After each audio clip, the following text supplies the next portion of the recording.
హరి ఓం. సమస్త హిందూ బంధువులందరికీ వినాయక చవితి నవరాత్రోత్సవ శుభాకాంక్షలు తెలియజేస్తున్నాం. వినాయక చవితి పండుగ సందర్భంగా మనము 9 రోజులు యావత్ హిందువులందరము వినాయక నవరాత్రోత్సవాలు జరుపుకుంటాం. తదనంతరం 9వ రోజు నాడు ఆ విఘ్నేశ్వరుని యొక్క నిమజ్జన కార్యక్రమాన్ని నిర్వహిస్తుంటాం. ఇది భక్తులందరికీ తెలిసిన విషయమే. అయితే ఈ సోషల్ మీడియా మాధ్యమంగా నేను మన యావత్ హిందూ సమాజానికి చేయు ఒక చిన్న విన్నపం ఏమనగా, మనమందరం కూడా తరతరాల నుంచి అత్యంత వైభవంగా వినాయక నవరాత్రి ఉత్సవాలను నిర్వహిస్తున్నాం. కానీ కొన్ని సందర్భాల్లో ఈ వినాయక నిమజ్జనం ఊరేగింపులో చాలా మటుకు కొందరు అవగాహన లేకపోవడం కావచ్చు, మరికొందరు వేరే అవకాశం లేక కావచ్చు,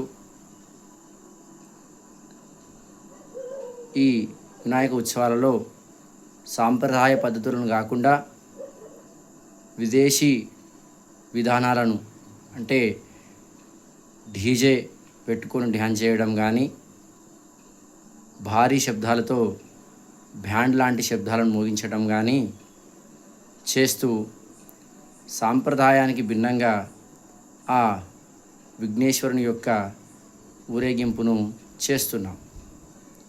దీనిలో భాగంగా కొందరు భక్తులైతే మద్యం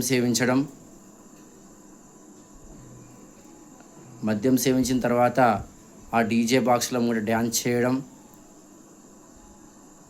లాంటివి కూడా చేస్తున్నారు. మనం ఈ చిన్న పొరపాట్లను సరిచేసుకోగలిగితే ఈ వినాయక నవరాత్రి ఉత్సవాలను ఇంకా అత్యంత వైభవోపేతంగా జరుపుకున్న వాళ్ళం అవుతాం. యావత్ ప్రపంచం నేడు హిందూ సమాజం వైపు చూస్తున్నది. కాబట్టి మనలో ఉన్నటువంటి ఈ విదేశీ ధోరణులు ఏవైతే ఉన్నాయో వాటిని పక్కన పెట్టి మన సాంప్రదాయ పద్ధతులైన భజనలు, కోలాటం, కొన్ని ప్రాంతాల్లో దాండియా అని కూడా అంటుంటారు, చిరుతలు, భాగవతం, డప్పు వాయిద్యం, డోలు వాయిద్యం, భరతనాట్యం లాంటి ప్రదర్శనలు చేస్తూ సాంప్రదాయబద్ధంగా ధార్మిక ప్రసంగాలను మధ్యలో చెప్పిస్తూ మన సనాతన ధర్మం గురించి, మన ధర్మంలోని పెద్ద మనుషుల గురించి, మన ధర్మంలోని వీరుల గురించి, భారత మాత సేవలో తరించినటువంటి ఎందరో మహనీయుల గురించి చెప్తూ ఆ ఊరేగింపును మనం కొనసాగించినట్టయితే చక్కటి సందేశాన్ని మనం ప్రపంచానికి ఇచ్చిన వాళ్ళం అవుతాం.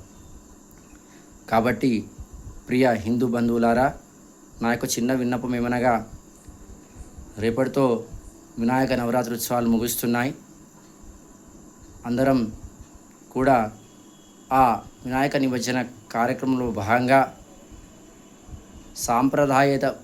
సాంప్రదాయేతర పద్ధతులకు స్వస్తి పలుకుతూ సాంప్రదాయబద్ధంగా భజనలు అయితేనేమి, కోలాటం అయితేనేమి, చిరుతలు, భాగవతం లాంటి ప్రదర్శనలు అయితేనేమి, డోలు వాయిద్యం, డప్పు వాయిద్యం, ఒగ్గు కథా కళాకారుల చేత ఒగ్గు కథ చెప్పించడం అయితేనేమి,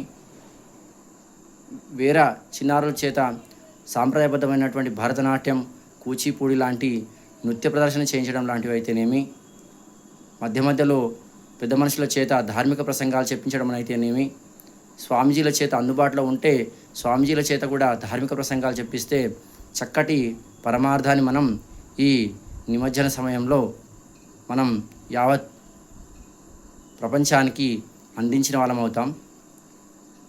కాబట్టి యావత్ హిందూ మిత్రులందరికీ చిన్న విన్నపం, మీ గణేష్ నిమజ్జన కార్యక్రమాల్లో ఖచ్చితంగా ప్రస్తుతం నేను పేర్కొన్నటువంటి సాంప్రదాయ పద్ధతులతోనే కొనసాగించి ప్రశాంతంగా గణేష్ నిమజ్జనాన్ని ముగిస్తూ సకల శాంతి సౌభాగ్యాలతో వర్ధిల్లాలని సమస్త హిందూ లోకాన్ని